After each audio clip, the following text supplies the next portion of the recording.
오늘 읽은 이 말씀을 가지고 깨어 믿음 준비를 잘합시다. 깨어 믿음 준비를 잘합시다. 그런 제목으로 말씀을 드리겠습니다. 300년 남짓한 미국 역사 가운데 19세기 말 그중에서도 1860년에서 1890년까지를 서부 개척 시대라고 하는데요.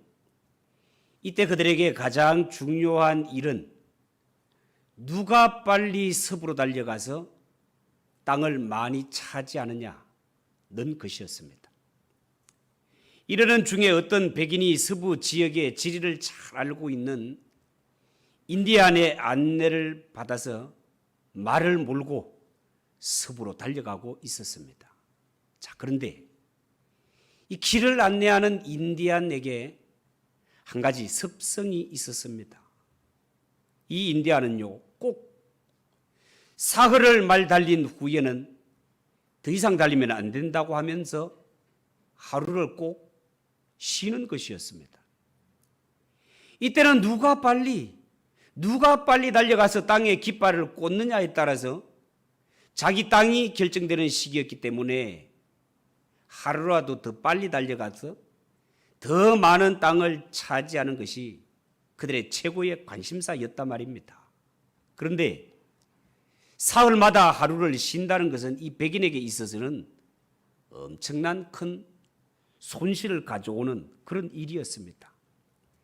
마음이 조급해진 이 백인은 인디안을 재촉하면서 야 인디안, 하루를 쉬는 것이 내게 얼마나 큰 손해가 나는 줄 네가 아느냐? 왜 너는 빨리 가면 안 되고 사흘을 달리고 꼭 하루를 쉬느냐?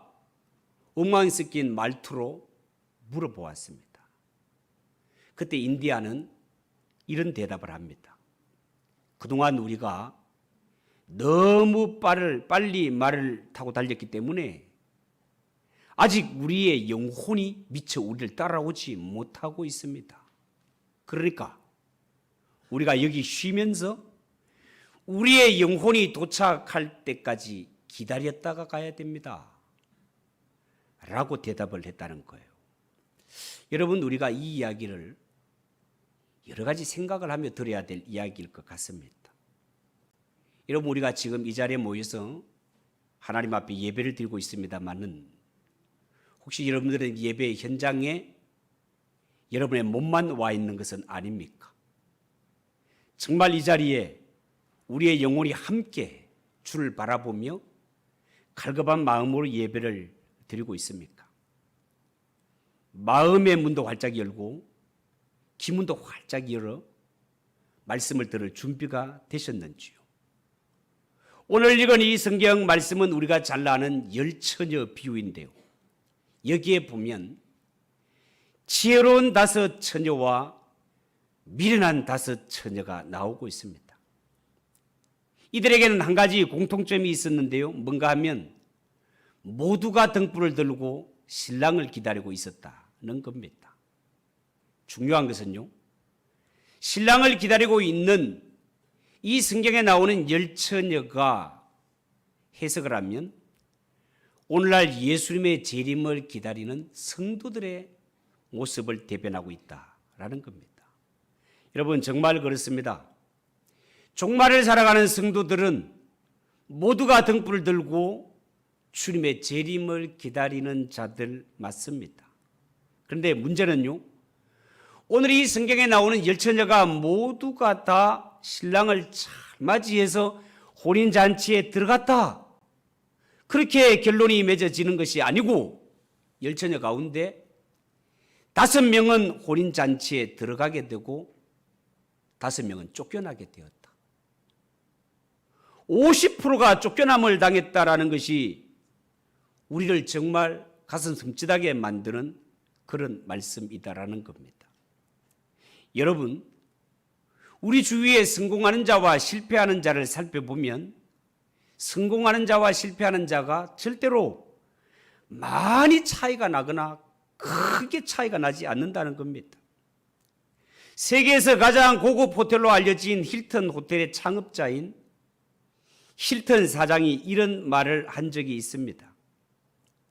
여러분, 이 쇠막대기를 하나 보십시오 하면서 사람들에게 이 쇠막대기를 하나 보여주면서 이 쇠막대기를 그냥 두면 아무 볼품 없는 평범한 쇠막대기이지만 그러나 이 쇠막대기로 편자를 만들면 소와 그 말 발굽에 다는 편자 말입니다.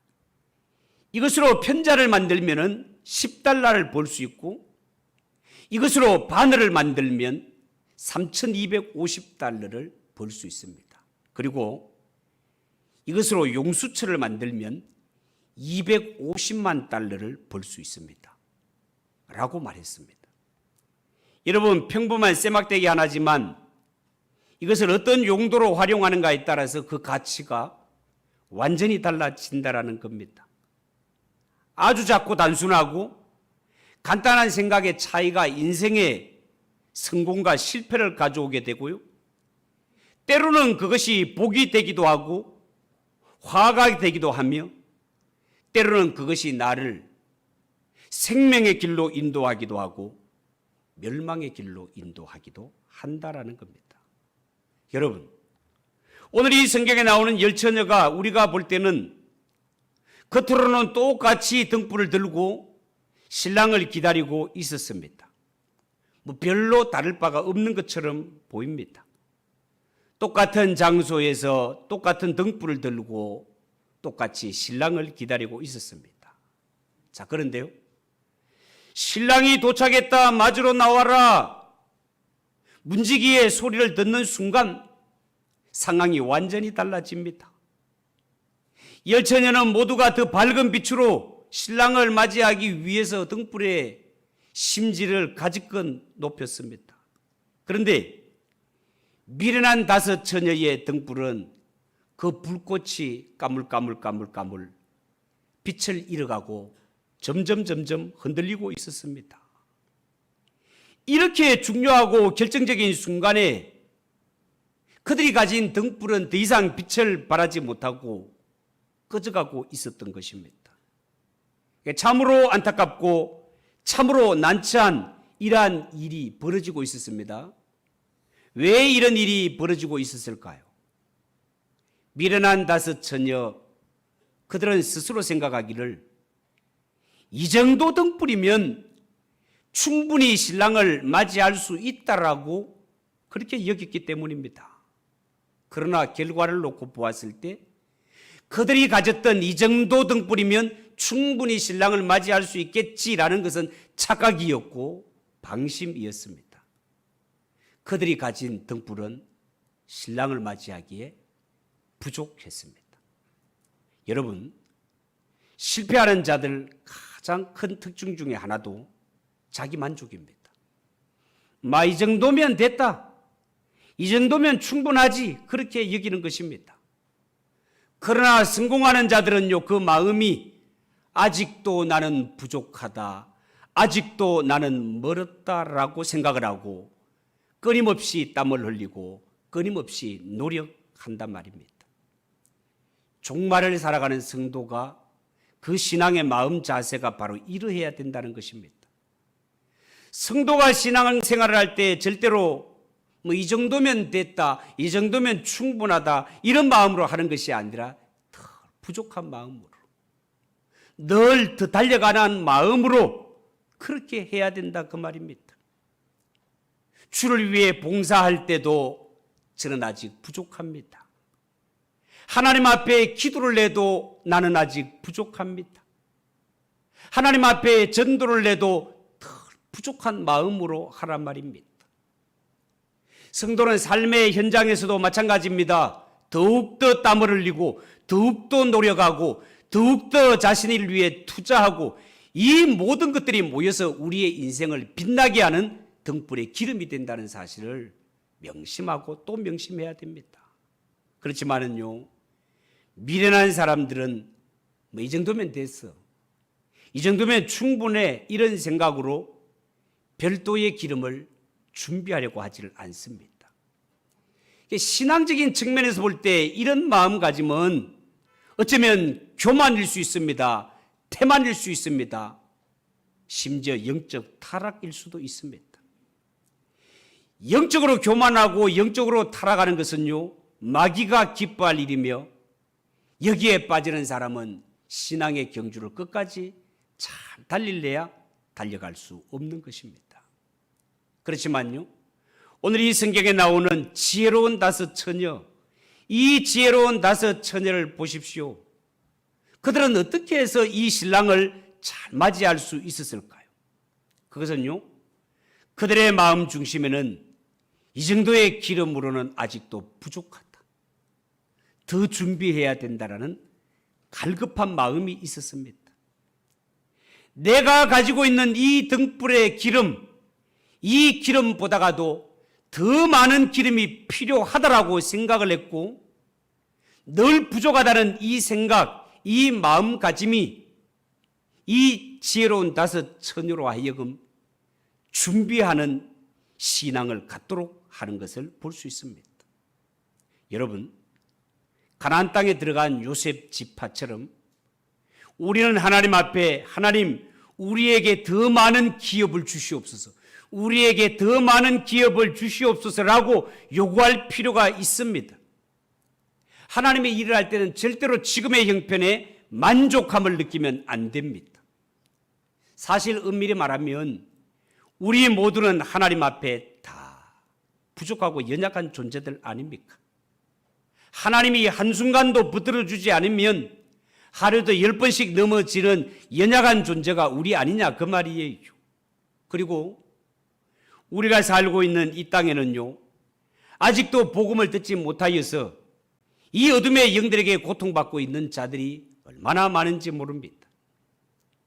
우리가 이만하면 됐어라고 여길 그 순간에도 수많은 영혼들이 지옥으로 떨어지고 있다는 사실을 우리가 알아야 된다, 그 말입니다. 그리고 성경을 전체적으로 놓고 보면 성경에서는 이 기름을 성령으로 해석하는 장면이 많이 있습니다. 그렇다면 우리가 하나님 앞에 이 믿음의 등불을 준비할 때 우리의 믿음의 심지는 어떻습니까? 성령의 기름을 축축히 충분히 빨아들여서 이 세상의 어둠의 빛을 비추는 이러한 사명을 넉넉히 잘 감당하고 있습니까?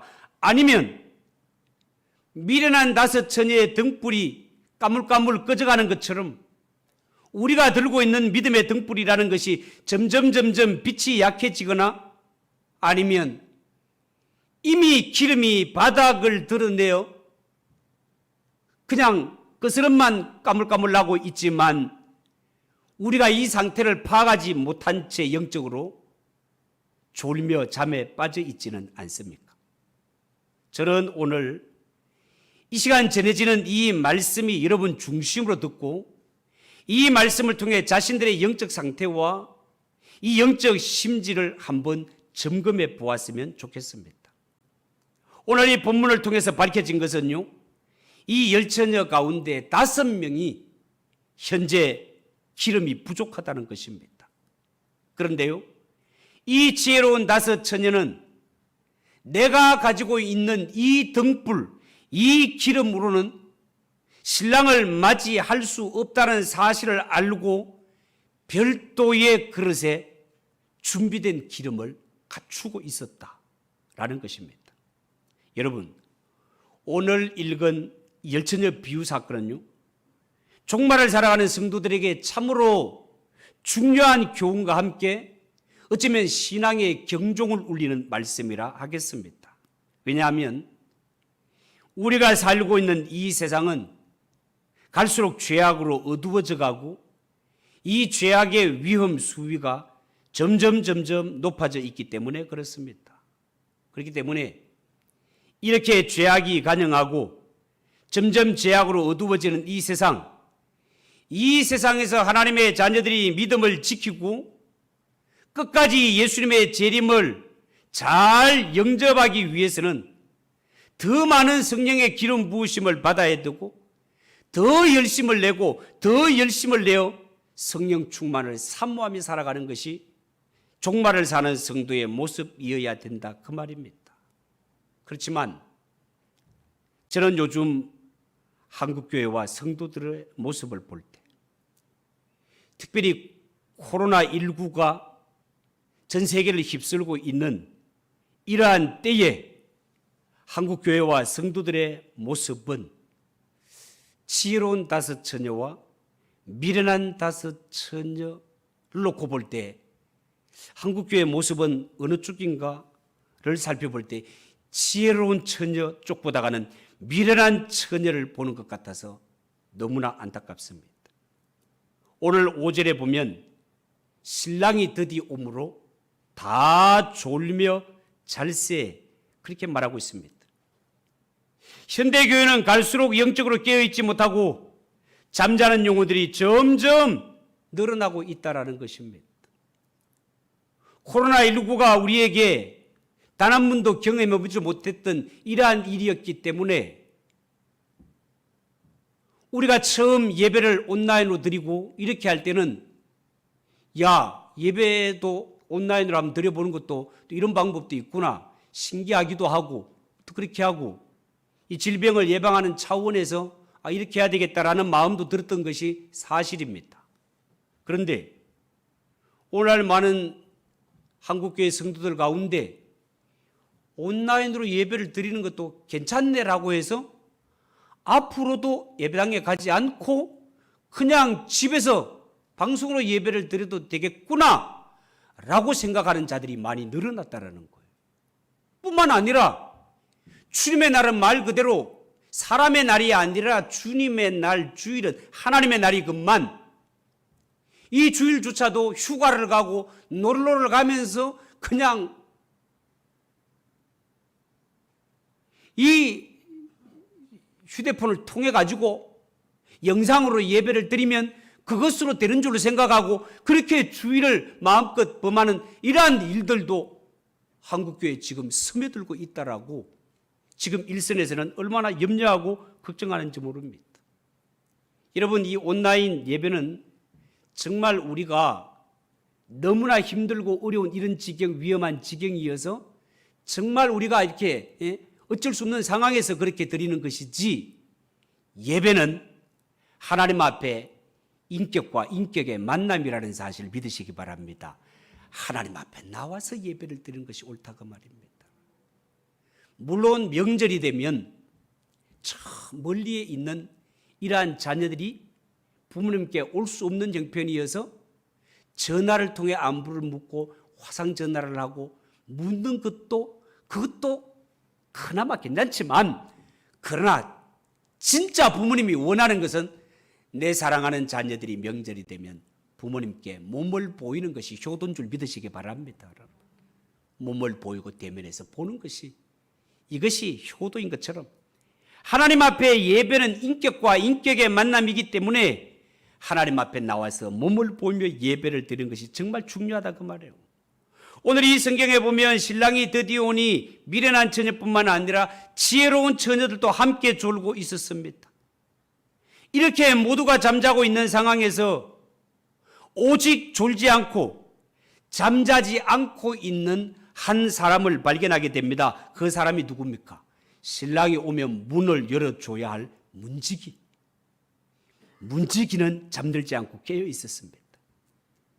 여러분, 잠자는 자들이 신부들이라면, 들러리들이라면 깨어서 주님 오시는 것을 알려야 되는 이 문지기 역할은 오늘날 이 시대의 목회자들이 해야 될 일이라고 생각합니다. 종말을 살아가는 교회에 특히 이 목회자는 이 성경에 나오는 문지기로서의 책임과 사명을 잘 감당하는 것이 너무나 중요할 것 같습니다. 다른 사람들은 졸며 잔다 하더라도 목사는 이 시대에 영적으로 깨어 있어 성도들의 믿음을 준비시키고, 혹시 등불은 준비되었지만 기름은 모자라지 않은지 상세하게 체크하고 준비시켜야 하는 일을 목회자가 해야 될 것 같습니다. 바라기는요, 우리 개혁주의 신앙은 만인 제사장설 아닙니까? 만인 제사장이라는 것은 제사장이 따로 있는 것이 아니라 예수님을 모시고 성령님이 오신 그 심령은 하나님 앞에 한 사람 한 사람이 다 제사장이라는 말 아닙니까? 그러니 종말을 살아가는 성도 한 사람 한 사람은 모두가 목회자의 심정을 갖고 자신의 믿음을 잘 준비하는 것은 물론이고 내 주위를 돌아볼 때 내 가족 중에 영적으로 졸거나 잠든 자가 없는지, 내 주위의 성도들 가운데 졸거나 잠들어 있는 자가 없는지 있다면 그들을 함께 두드려 깨워서라도 이 신앙의 경주를 끝까지 잘 달려갈 수 있도록 격려하고 세워가는 그런 교회, 그런 성도가 종말을 살아가는 성도의 바람직한 모습이다, 그 말입니다. 혹자는 말하기를 세상은 몇 사람의 천재들에 의해서 움직여진다라고 그런 주장을 하는 자들도 있는데 정말 그럴까? 그렇다면 이 아인슈타인이나 뉴턴 같은 이런 세상을 움직일 만한 천재는 100년에 한 명 나올까 말까 한다고 하는데요. 이렇게 치자면 지난 2000년 동안 불과 20여 명의 천재에 의해서 이 세상이 움직여진 것일까? 절대로 그렇지 않습니다. 여러분, 예를 들어 우주선이나 컴퓨터 같은 이런 것은요, 어느 한 사람이 만들어내는 것이 아니고 우리가 사용하는 대부분의 것이 적게는 수십 명에서 많게는 수백 명, 수천 명에 의해서 사람들이 힘을 합하고 지혜를 합하여 만들어내는 것이라 하겠습니다. 이런 원리는 신앙에도 그대로 적용이 되는데요. 성경에는 한 사람이 천을 쫓고 두 사람이 만을 쫓는다는 말이 있습니다. 여러분, 한 사람이 1000명을 쫓는다면 두 사람은 2000명을 쫓는 것이 맞지 않습니까? 그런데 성경은 한 사람이 1000을 쫓고 두 사람이면 만을 쫓는다고 했습니다. 물론 잠든 사람을 혼자서도 깨울 수 있지만 둘이서 힘을 합하면 얼마나 많은 사람을 깨울 수 있겠습니까? 3사람이면 더 많은 사람, 10사람이면 더 많은 사람을 깨울 수 있지 않겠습니까? 특히 종말에 예수 믿는 성도가 해야 할 가장 중요한 사명은 땅끝까지 이르러 예수의 증인되는 것인데, 성도 한 사람 한 사람이 모두가 영적으로 깨어 있어 우리 주위에 졸고 자고 전혀 준비가 되지 않는 이런 자가 있다면 깨어 준비시켜야 하는 일을 해야 될 사람이 오늘날 예수 믿는 성도다, 그 말입니다. 여러분 명심하십시오. 오늘 열처녀 비유를 보면 주님이 오시는 그날에는 기름을 빌릴 수가 없습니다. 신랑이 왔다라는 외침에 깨어난 자들, 등불이 꺼져가자 친구들에게 기름을 빌리려고 했습니다. 그렇지만 지금 기름을 나누어 주면 우리 모두가 기름이 모자랄 것이라고 준비된 자가 준비되지 않은 자에게 기름을 빌려주지 않습니다, 여러분. 어떻게 보면 오늘 이 성경에 기름을 빌려주지 않는 지혜로운 5 처녀가 너무 매정한 것 같은 그런 인상을 주지만, 그러나 예수님은 신앙과 구원은 어디까지나 하나님과 나 개인의 관계로 설명하고 있다는 사실을 집중해서 볼 필요가 있습니다. 여러분, 정말 그렇지 않습니까? 우리가 예수 믿지 않는 불신자들에게 예수 믿으세요, 예수 믿으세요라고 전도는 할 수 있지만 우리가 그들에게 믿음과 구원을 줄 수 있는 것은 아닙니다.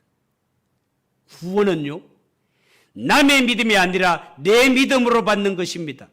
그렇기 때문에 믿음은 빌릴 수 있는 것이 아니다, 그 말입니다. 보통 우리가 불신 남편들 보면은요, 나는 예수 안 믿어도 별 걱정이 없어. 왜? 우리 부인 천국 갈 때 발만 붙들면, 치마만 붙들고 있으면 나도 자동으로 간다고. 우리 아버지가 많이 했던 말이에요, 우리 아버지가. 말은 그럴듯하지만 절대로 그렇게 되지 않습니다, 여러분. 왜 그런가 하면 구원받는 믿음은 오직 하나님과 나 사이에서 결정되는 일이기 때문에 그렇습니다. 우리 기독교가 주장하는 구원, 성경이 말하는 구원을 받기 위해서는 누군가 나에게 전도를 할 때 내가 예수를 믿어야 됩니다. 내가 회개를 해야 됩니다. 아무리 예수 잘 믿는 성도라 하더라도 내 믿음으로 남을 구원할 수 있는 것 아닙니다. 내가 그 사람을 위해서 기도는 해줄 수 있지만 믿는 것은 본인이 믿어야 됩니다. 회개는 본인이 해야 된다 그 말입니다. 여러분, 예수님의 재림은요, 모두가 졸고 잠들었을 때 도적같이 임하리라고 그렇게 말씀하고 있습니다. 그렇기 때문에 아무도 모르게 오는 예수님의 재림, 이 예수님의 재림을 놓치지 않고 잘 영접할 수 있는 비결은 늘 깨어 있어 믿음 준비를 잘하는 것 외에 다른 방법이 없습니다. 만약에 내가 깨어 있지 못하거나 믿음 준비 옳게 하지 못했는데 갑자기 죽음이 눈앞에 들이닥칠 때, 예수님의 재림이 눈앞에 갑자기 들이닥칠 때, 그때는 오직 통곡만 남을 뿐입니다. 성경은 이를 두고 슬피 울며 이를 갈미 있으리라 그렇게 말씀하고 있습니다. 여러분, 다행스럽게도 아직은 예수님의 재림하지 않고 있습니다. 예수님이 재림하지 않고 있다는 것은 우리에게 기회를 주고 계시다 그 말입니다. 예수님이 우리에게 기회를 줄 때 우리가 해야 될 일이 뭡니까? 기름과 등불이 잘 준비해야 됐는지 점검을 해야 된다 그 말입니다.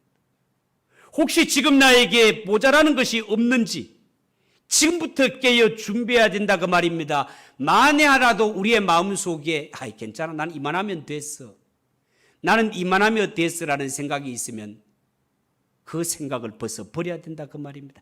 한 가지 더 말씀을 드릴 것은요, 오늘 이 성경 말씀에 보면 한 번 닫힌 문은 다시는 열리지 않더라는 것입니다. 여러분, 전도를 해보면 전도를 받는 사람이 기껏 생각해 준다는 것이 알았어 내가 다음에 믿을게, 내가 다음에 믿을게 라고 말하면서 마치 나에게 구원의 기회가 다음에도 있는 것처럼 그렇게 여기는 자들이 많이 있는 것을 볼 수 있습니다. 옛날에 부흥사들 가운데는요, 설교를 하면서 이런 설교를 하신 분들이 있습니다. 전도를 하니까 예수 믿지 않는 불신자들이 하는 말이, 목사님, 내가 지금은 바빠서 안 되고 나중에 나한테서 톱소리 날 때쯤 되면 교회 앞 나갈게요. 톱소리 나면. 이게 무슨 말인가 싶었는데 들어보니까 사람이 죽음이 임박해서 임종을 앞두게 되면 사람의 목에서 그릉그릉그릉 하는 이러한 톱소리 비슷한 소리가 난다는 거예요. 그래서 내가 지금 바빠 세상에 할 일이 많아가지고 못하고 죽기 전에, 그때도 예수 믿으면 뭐 천국 간다고 하니까 죽기 바로 직전에 내가 예수 믿고 천국 갈게요, 이렇게 말하는 자들이 있다라는 거예요. 그러나 여러분, 사람은요, 언제 죽을지 모르는 것이 사람이고, 사람이 죽을 때가 되면 정신이 없어지는 것이 사람의 모습입니다. 그렇기 때문에 예수 잘 믿는 것과 믿음 준비 잘하는 것은 절대로 내일로 모레로 미룰 일이 아니라는 것입니다. 예수 잘 믿고 믿음 준비하는 것은 내일 해야 될 일이 아니라 오늘 바로 지금 해야 되는 일이다 그 말이에요. 예수도 지금 믿어야 되고 회개도 지금 해야 되는 것이지 내일은 우리의 시간이 아니라는 것입니다. 우리에게 있는 것은 오늘 바로 지금이 있을 뿐이라는 겁니다. 어떤 여객선이 항해를 하다가 큰 폭풍을 만나게 되었습니다. 이 여객선은 항로를 잃고 바람에 밀려 이리저리 표류하다가 어느 무인도 근처에서 난파가 되었습니다. 다행히 승객들은 모두가 목숨을 건지게 되는데요, 이 무인도에 도착한 이 승객들 아무리 생각해도 목숨은 건졌지만 이 무인도에서 빠져나와 그리운 집으로 돌아갈 길이 막막하였습니다. 그런데 불행 중 다행한 것은 이 섬은 무인도였지만 거기에 당분간 먹을 수 있는 식량과 씨앗이 있더라는 것입니다. 약간의 식량이 확보되었지만 얼마를 기다려야 구조받을지 모르는 상황이었기 때문에 모든 사람들이 힘을 합해 땅을 파고 씨앗을 심어서 장래를 대비해야 되었습니다. 그래서 이들은 땅을 파고 씨앗을 심기 시작했는데요. 이게 웬일입니까?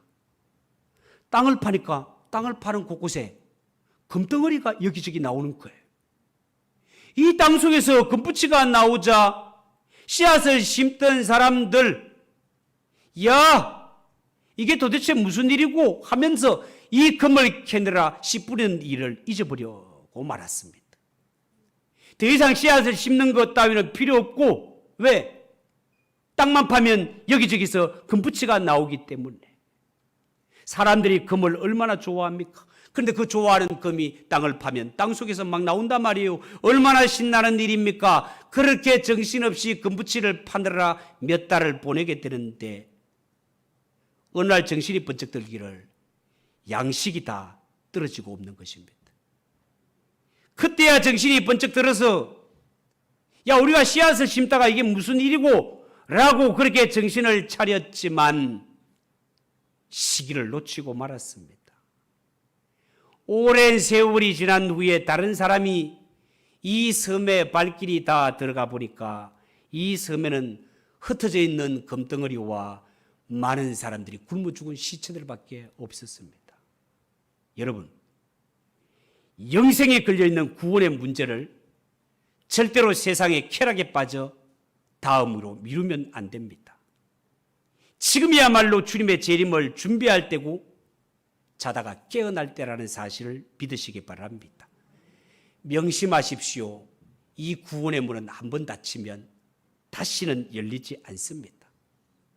이 문이 닫힌 후에 있을 일은 슬피 울며 이를 갈 뿐입니다. 여러분 명심하십시오. 그리고 살펴보십시오. 지금 내가 가지고 있는 등불은 활활 타올라 주위를 환하게 밝히고 있는 이런 등불인지 아니면 까물까물 꺼져가고 있는 것은 아닌지 꼭 살피시고 오늘 이 말씀이 여러분들에게 영적 기상나팔이 되어서 언제 신랑 되신 주님이 오시더라도 할렐루야 기뻐 뛰며 춤추며 주님을 맞이할 수 있도록 믿음 준비, 신앙 준비 잘할 수 있는 그런 성도들 꼭 되시기를 예수님의 이름으로 축복합니다. 기도하겠습니다. 하나님 아버지, 오늘 열처녀 비유를 통해서 깨어 믿음 준비 잘합시다 말씀을 전하였습니다. 하나님, 예수님은 아무도 모르는 시, 그 시에 우리에게 들이닥친다고 했습니다. 하나님, 구원의 문이 닫히면 누구도 열 수 없다고 했습니다. 우리가 하나님, 이 문을 통과할 수 있는 믿음을 정말 잘 준비하고 있는지 오늘 이 말씀을 경고의 말씀으로 받아들이게 하시고 우리의 믿음을 다시 한번 점검하며 깨어 믿음 준비 잘하는 우리 모든 성도들이 되게 하옵소서. 예수님의 이름으로 기도하옵나이다. 아멘. 175장 찬송하겠습니다.